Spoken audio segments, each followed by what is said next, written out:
ಇದೀಗ ಬೆಂಗಳೂರಿನ ಇತರ ಪ್ರಮುಖ ಸುದ್ದಿಗಳನ್ನ ಫಟಾಫಟ್ ಅಂತ ನೋಡೋಣ ಜಸ್ಟ್ ಫೈವ್ನಲ್ಲಿ.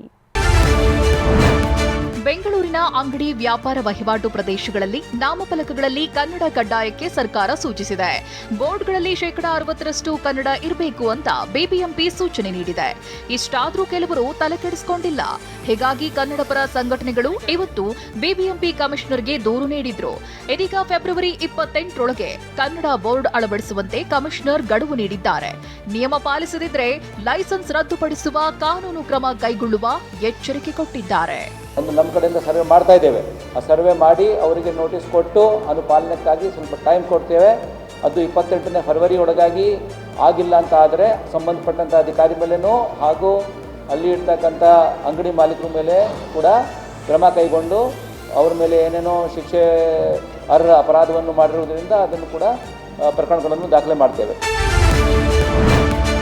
ಬೆಂಗಳೂರಿನಲ್ಲಿ ಮೆಟ್ರೋ ಕಾಮಗಾರಿ ಕೆಲಸ ಭರದಿಂದ ಸಾಗಿದೆ. 2022ರಲ್ಲಿ 9 ಟಿಬಿಎಂ ಮಷಿನ್ಗಳು ಸುರಂಗ ಕೊರೆಯುವ ಕಾರ್ಯಕ್ಕೆ ಇಳಿದಿದ್ವು.